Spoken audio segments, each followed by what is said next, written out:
रूहानी राहें धारावाहिक प्रजापिता ब्रह्मा कुमारी ईश्वरी विश्वविद्यालय, जो कि विश्वविख्यात आध्यात्मिक संस्थान है, के साथ संलग्न उन महान विभूतियों की जीवन गाथा है जिनका संपूर्ण जीवन विश्व को बेहतर बनाने की सेवा में समर्पित है। यह धारावाहिक उन महान योगियों की सेवा में जीवन की झांकी है जो कि इस ईश्वरीय विश्वविद्यालय के आधार स्तंभ है तथा अपने मन वचन कर्म द्वारा जन जन को विश्व एकता एवं विश्व बंधुत्व का संदेश दे रहे हैं।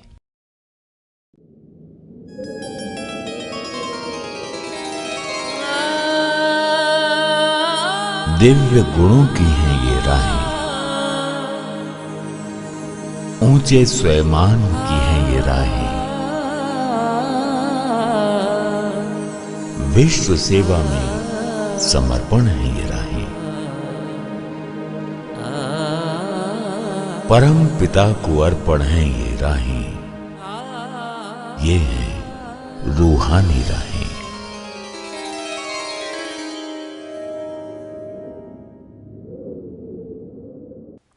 नमस्कार। एक बार हम फिर से साथ हैं आपके जीवन को रूहानी बहार बनाते रूहानी राहें इस विशेष कार्यक्रम में। दोस्तों, रूहानी राहें जीवन में ना जाने कितने बेशकीमती उपहार आपके लिए लाती है, जिसकी कोई सीमा नहीं। रूहानी राहें आपको स्वयं के पास ले जाती हैं और उस हर चीज़ के पास ले जाती है जिसमें रूहानी सुंदरता है। यही वो राहें हैं जो आपको सत्यम शिवम सुंदरम के पास ले जाती हैं और आप परमात्मा के स्वरूप को, उसकी सुंदरता को, उसके प्यार को नज़दीक से अनुभव कर पाते हो। और रूहानी राहें आज की इस कड़ी में हम मिलाने जा रहे हैं आपको ऐसे ही भाग्यशाली प्रभु वत्स से, जिनका जीवन ईश्वरीय सेवा पर रूहानी राहों में समर्पित है। आप हैं भ्राता ब्रह्मा कुमार छोटेलाल भाई।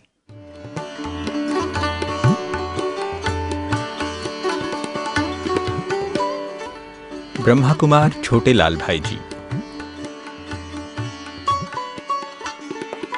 आपका जन्म अलवर राजस्थान के दरौदा गांव में 15 जून 1961 में हुआ।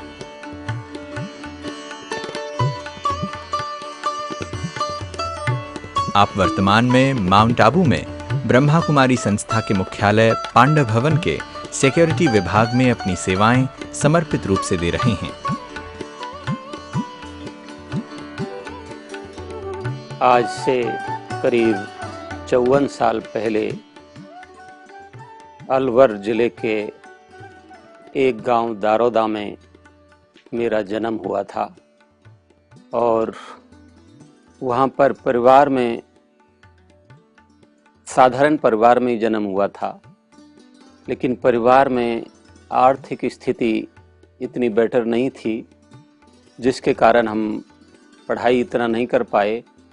लेकिन साथ साथ हम देखते थे कि परिवार में जो आजकल की दुनिया में होते हैं, कई थोड़ा सा कहीं लड़ाई झगड़ा, आपस में कलह क्लेश की बातें होती थी, तो जिन्हें देखकर मैं थोड़ा सा कई बार निराश उदास हो जाता था कि ये क्या जीवन है?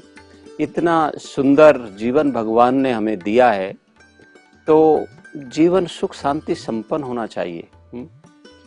लेकिन ऐसी परिस्थितियों को देखकर मेरा मन निराश उदास हो जाता था और उसके बाद मैं सोचता था कि कहीं भगवान भी संसार में है। अगर है तो मेरा मिलना उससे अधिकार है, मैं उसका बच्चा हूं तो मुझे उससे मिलना है। और मैंने कहा इससे तो अच्छा है कि आप घर बार छोड़ के कहीं जंगल में जाकर भगवान का भजन करो तो कम से कम शांति तो मिलेगी। ये क्या संसार है, आज ये कल वो, अनेक समस्याओं से घिरा हुआ अपने आप को दुखी परेशान अनुभव करता था। तो ऐसे ऐसे विचार मेरे मन में आते रहते थे।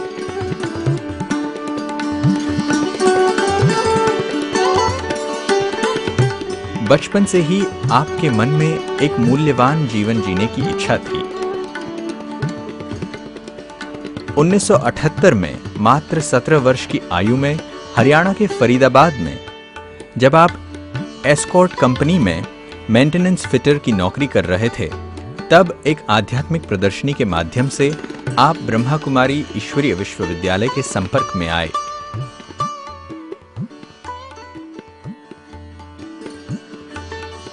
आपने तब यह फैसला कर लिया कि कि इसी ज्ञान मार्ग में चलकर अपने जीवन को श्रेष्ठ बनाना है।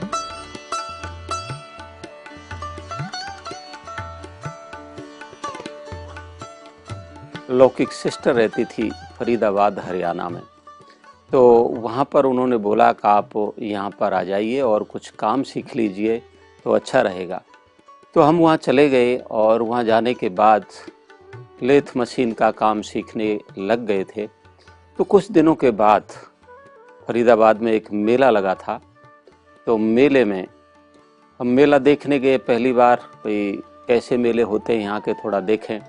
तो गए थे तो मेले में हमने देखा कि एक रनिंग लाइट का ऐसे शिव बाबा तो मुझे बाद में पता चला, लेकिन एक रनिंग लाइट ऐसे ऐसे किरणें फैल रही हैं जिससे।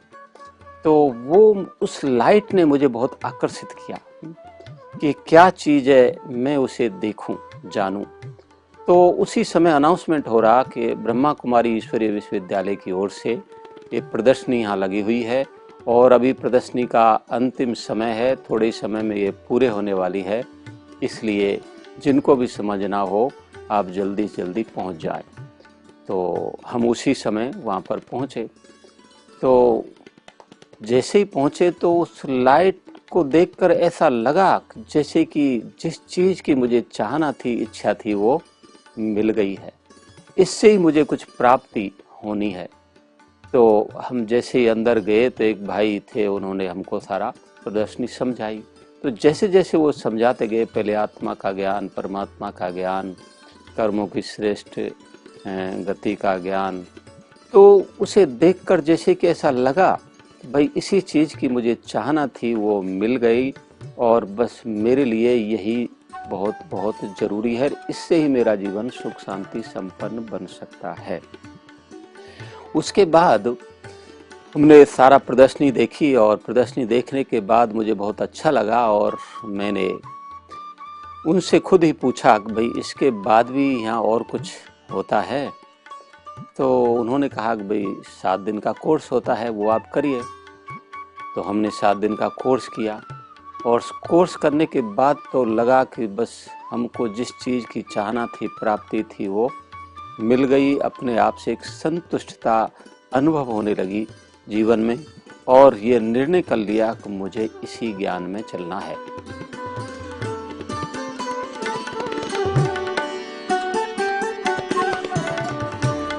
उन्नीस में जब आप अव्यक्त बाप दादा से ओम शांति भवन में मिले तो बाबा ने आपको वरदान दिया कि बच्चे को याद और सेवा का फल अवश्य मिलेगा।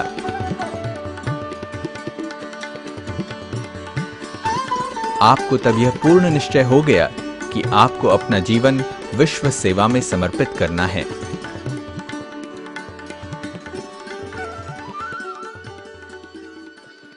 ज्ञान में चल पड़े तो चलते रहे। तो उसके बाद एक जैसे जैसे ज्ञान समझ में आता गया वैसे वैसे हमने ये निर्णय लिया कि भाई इतना सुंदर जीवन बनता है और कोई बंधन नहीं है घर वालों की तरफ से, तो क्यों नहीं ये जीवन भगवान की सेवा में लगाया जाए। तो इस निर्णय को हमने अपने जीवन में बढ़ाते गए और इसके बाद हमने एक मन के अंदर ये बहुत दृढ़ प्रबल इच्छा रहने लगी कि मुझे तो इसी ज्ञान में चलकर इसी सेवा में अपना जीवन लगाना है। तो उसके बाद हम इस संकल्प को लेकर 1 साल के बाद पूरा मधुबन आए बाबा से मिलने के लिए 83 में। तो पहली बार ओम शांति भवन उसी समय बना था, तो उसी साल उद्घाटन हुआ था 18 जनवरी 83 में। तो वहाँ पर जैसे ही हम बाबा से मिलने के लिए गए तो बाबा ने हमको दृष्टि दी, अव्यक्त बाप दादा ने, और दृष्टि देते हुए हमें कहा, वरदान दिया कि याद और सेवा की बहुत अच्छी लगन है और इसी के सहारे आगे बढ़ रहे हो और लगन का फल मिल ही जाएगा। बस ये वरदान पाकर बहुत ही खुशी हुई और बस ये निश्चय हो गया कि बस अभी हमारा संकल्प पूरा हो जाएगा, क्योंकि हम तो यही चाहते थे कि हम मधुबन में समर्पित हो जाएं। शीघ्र ही 1983 में आप संपूर्ण रूप से संस्था में समर्पित हो गए, जहां राजयोगिनी दादी प्रकाशमणि जी के सानिध्य में आपने कई धारणाओं को अपने जीवन में अपनाया।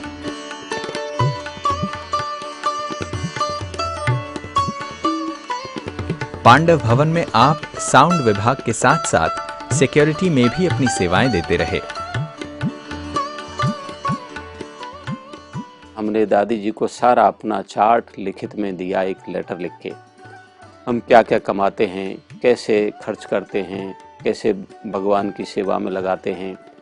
और अब इस संकल्प को लेकर कि मुझे मधुबन में भगवान की सेवा में अपना जीवन समर्पित करना है, उस संकल्प को लेकर बाबा का वरदान, हम बाबा से मिले तो बाबा ने हमें ये वरदान दिया। वो वरदान भी लेटर में लिखा और फिर एंड में लिखा, कभी आप हमें बताएं, जैसी आपकी इच्छा हो हम वैसे करेंगे। तो दादी जी को दे दिया और दादी जी ने वो लेटर पढ़ा और पढ़ने के बाद दादी जी ने हमें दूसरे दिन बुलाया और कहा, देखो आपकी बात हमें ध्यान पर है और जब ज़रूरत होगी तो हम आपको बुलाएंगे। तो उसके बाद हम सेवा पूरी करके और वापस फरीदाबाद चले गए।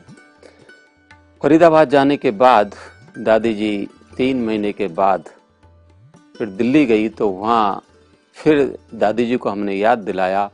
तो दादी जी ने कहा, ठीक है, आपकी बात मुझे ध्यान पर है, मैं मधुबन जाने के बाद आपको बुला लूँगी।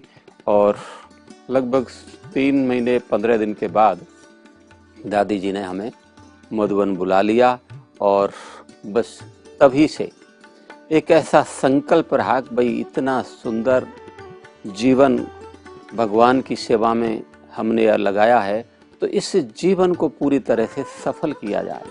कुछ ऐसी बातें, कुछ ऐसे कर्म या कुछ ऐसी हम अपने जीवन के अंदर पुरुषार्थ करके दिखाएं जो दूसरों के लिए एक प्रेरणा का स्रोत बने। तो उस लक्ष्य को लेकर हम सबसे पहले हमारी सेवा हमें मधुबन में मिली सिक्योरिटी की। तो सिक्योरिटी में पांडवन के आंगन में ही हम बैठते थे।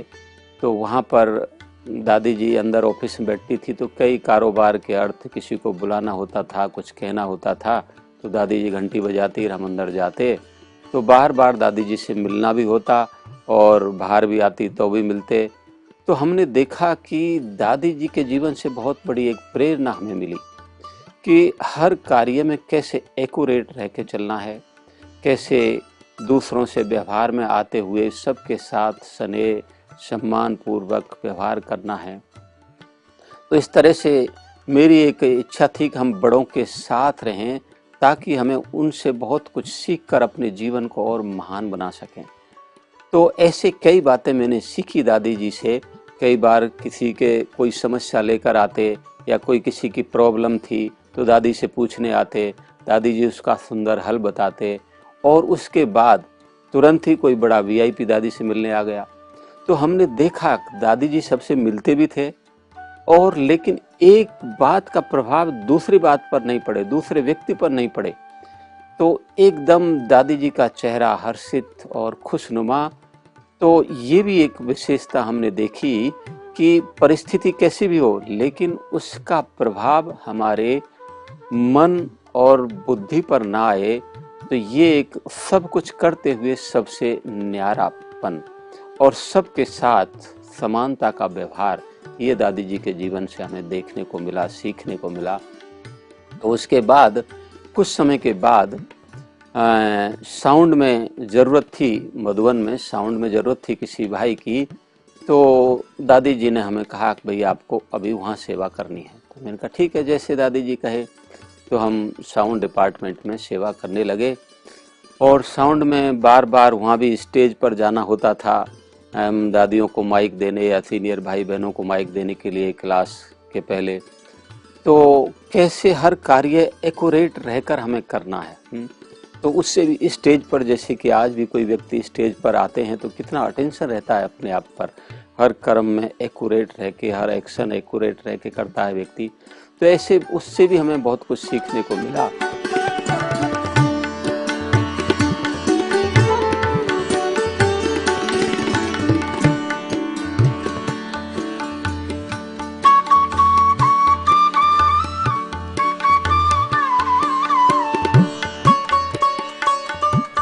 आपका यह अनुभव व प्रयोग है कि योग के द्वारा शारीरिक कर्म भोग पर भी जीत पाई जा सकती है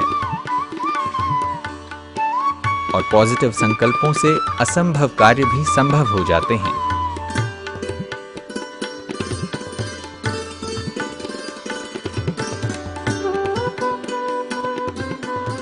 एक बार हमारी साउंड डिपार्टमेंट में सेवा करते थे तो उस समय तबीयत, रात को सोए तो तबीयत बिल्कुल ठीक थी और सुबह उठे तो गर्दन में ज़बरदस्त दर्द शुरू हो गया। और दर्द शुरू हो गया तो मेरी ये नेचर रही है कि मैं दवाई गोलियां कम से कम लेता हूँ। मेरा लक्ष्य ये रहता है कि भाई नेचुरल वे में इस गाड़ी को ठीक रखा जाए। तो मैं दवाई गोली लेने के बजाय क्यों बीमारी हुई उसके कारण में ज़्यादा जाता हूँ। तो मैंने अपने आप को चेक किया, क्या हुआ, क्यों ये दर्द हुआ। तो इतना समय तो नहीं था, लेकिन हमारी साउंड में सेवा थी तो उसके बाद मुरली क्लास पूरा हुआ तो नाश्ता करके 9 बजे से उस दिन योग भट्ठी शुरू होने वाली थी, योग का कार्यक्रम शुरू होने वाला था।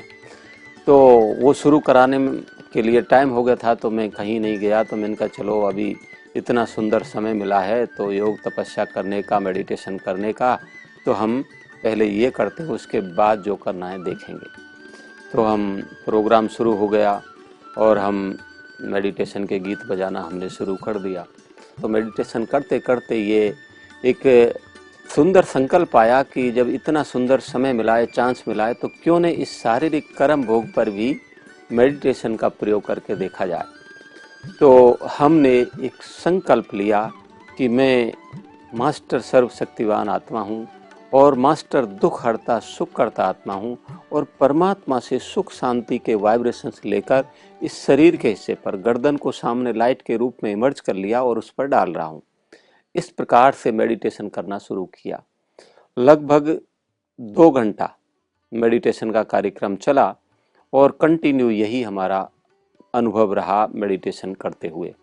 और 2 घंटे के बाद मैं अनुभव करता हूँ कि जो गर्दन में मेडिटेशन करते हुए मैं अनुभव कर रहा, जो परमात्मा से एक सुख शांति शक्तियों के वाइब्रेशंस लेके इस गर्दन के ऊपर डाल रहा हूँ, तो उन वाइब्रेशंस को पाकर जो दुख दर्द के वाइब्रेशन है गर्दन के अंदर, वो निकलते जा रहे हैं धीरे धीरे और मेरा दर्द कम होता जा रहा है। ऐसा मैं मेडिटेशन करते हुए अनुभव कर रहा था। और 2 घंटे के बाद मैं अनुभव करता हूँ कि मेरा दर्द कंप्लीट खत्म हो गया है बिना किसी दवाई गोली की। तो इस मेडिटेशन, इस योग के अंदर वो शक्ति है, वो शक्ति क्या मैं तो कहूँगा कि सर्व शक्तियाँ समाई हैं जिनके द्वारा आप अपने शारीरिक कर्म भोग को भी जीत सकते हैं। अपने जीवन में आपको आगे बढ़ना है, सफलता पानी है, तो मैं ये कहूँगा कि अपने विचारों को सदैव पॉजिटिव और पावरफुल बना के चलें। भले चाहे आपके सामने कैसी भी समस्या परिस्थिति आ जाए, आपको एक बहुत बड़ी विघन आ गया है जिसका हल नहीं मिल रहा है, लेकिन हर बात को यदि आप पॉजिटिव रूप से लेकर चलते हैं, सकारात्मक रूप से लेकर चलते हैं और परमात्मा में विश्वास करके चलते हैं कि भगवान हमारे साथ है और वो जहाँ साथ है और पॉजिटिव संकल्प है, तो मेरा बहुत सारे ऐसे अनुभव हैं कि जिनके द्वारा एक असंभव कार्य को हम संभव कर सकते हैं।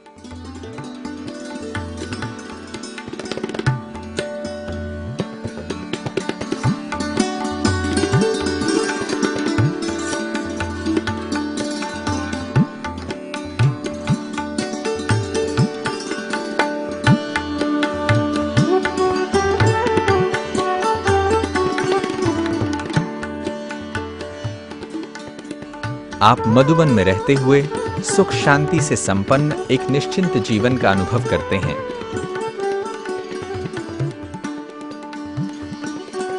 परमात्मा की मदद व साथ से आप हर समस्या को सहज पार कर लेते हैं।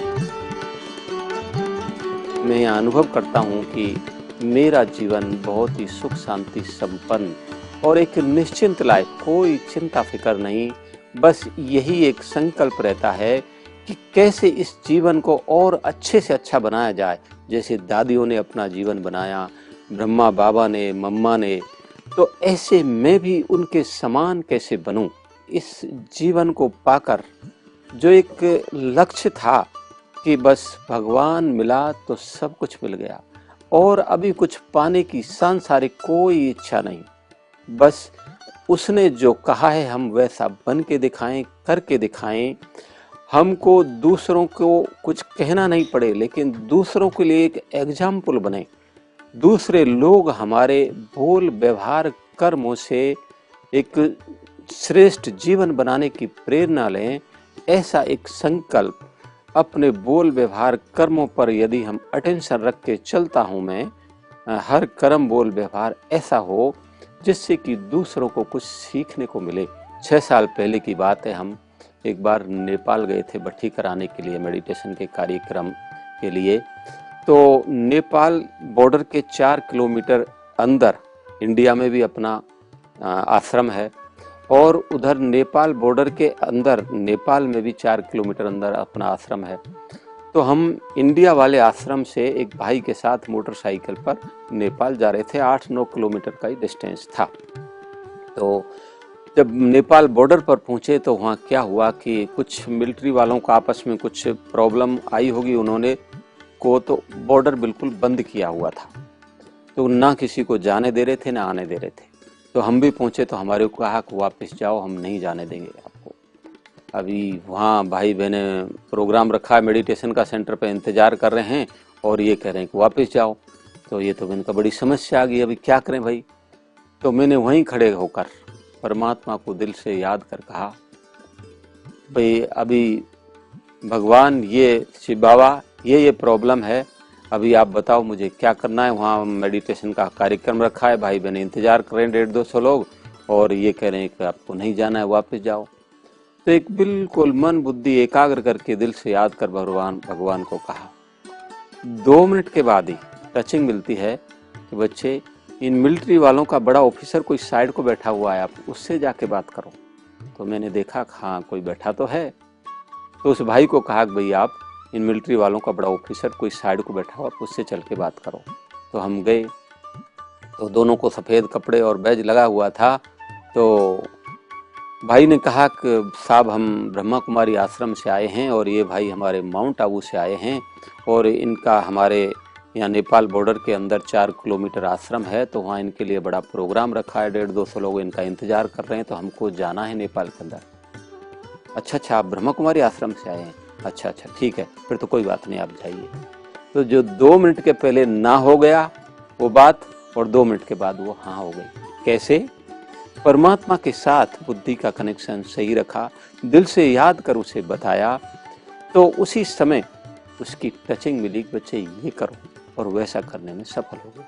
तो इस प्रकार से जीवन में अनेक समस्याएं, रुकावटें यदि आपके सामने आती हों तो मैं निश्चय के साथ ये कहूँगा कि आप दिल से याद कर परमात्मा को कहें और अपना मन बुद्धि की लाइन भगवान के साथ क्लियर रखें, दिल की सच्चाई और सफाई करके चलें और एक श्रेष्ठ कर्म करें।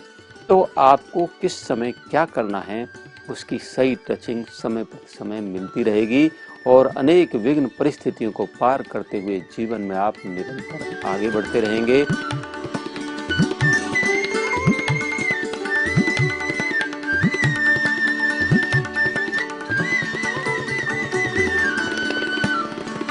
ईश्वरीय नियमों व मर्यादाओं पर आधारित ब्रह्मा कुमार छोटे लाल भाई जी का योगी जीवन दूसरों को श्रेष्ठ व महान जीवन जीने और बनाने की प्रेरणा देता है।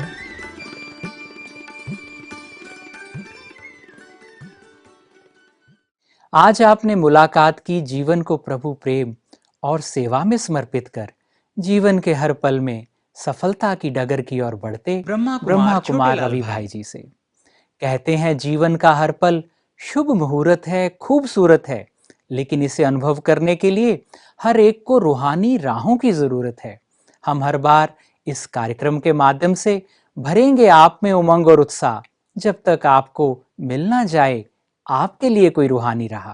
अगले सप्ताह आपसे फिर मिलाएंगी हमें रूहानी राहें। ओम शांति, नमस्कार।